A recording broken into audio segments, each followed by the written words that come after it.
Merci beaucoup, Président. Bismillahirrahmanirrahim. Monsieur le ministre, Madame le ministre des Affaires étrangères et de l'intégration africaine, Monsieur le ministre de l'Urbanisme et des collectivités territoriales, représentant le ministre du Travail chargé des relations avec les institutions. Madame le ministre,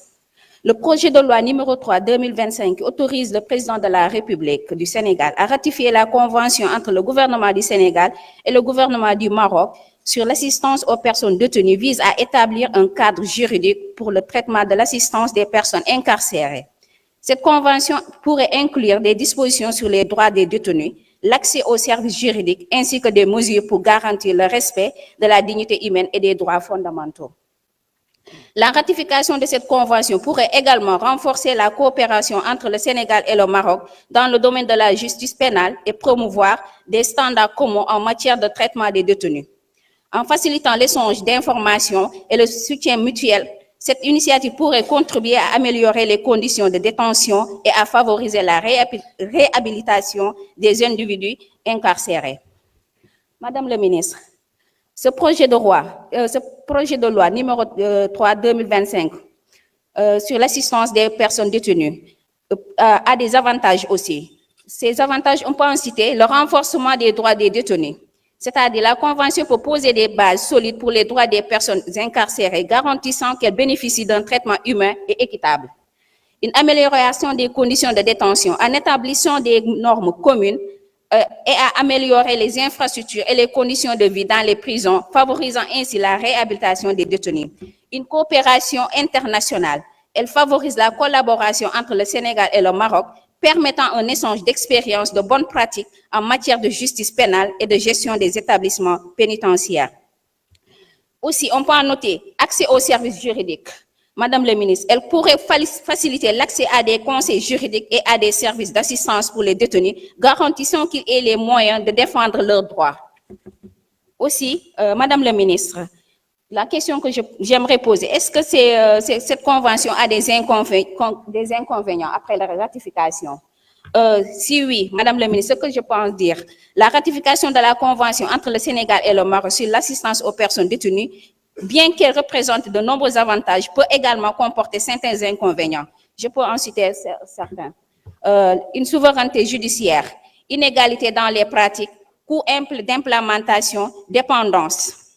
risque de mise en œuvre inégale et réaction publique, et ainsi stigmatisation des détenus. Ça aussi, on peut citer ça dans le projet de la Convention. Madame la ministre, il est important que le gouvernement évalue soigneusement ces risques et mette en place des mesures d'atténuation lors de la mise en œuvre de la Convention. Cela nécessitera un dialogue ouvert avec les parties prenantes, y compris les organisations de défense des droits humains, pour s'assurer que les principes de la Convention sont appliqués de manière juste et efficace. Je vous remercie.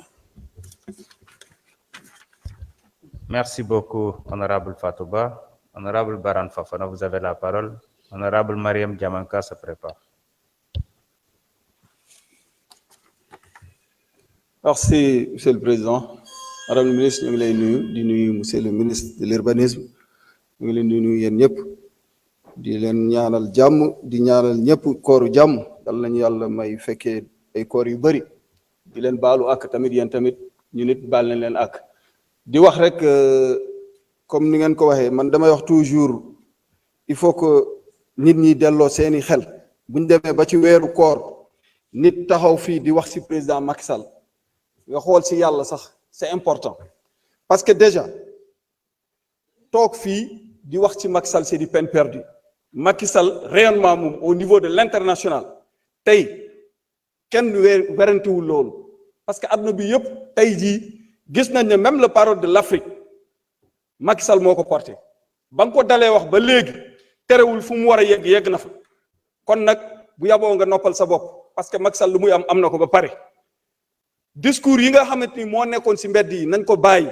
ngeen dem sur les actes parce que yéen seen ay moo fi nekk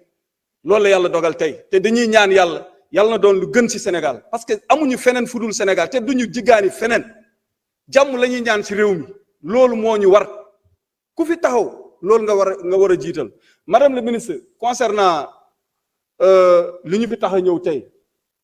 li ma bëgg a wax foofu rek mooy c'est vrai nee nañu ci wàllu convention bi dafa am Sénégalais yi nga xamante ni jàpp naa ne même bu loolu amee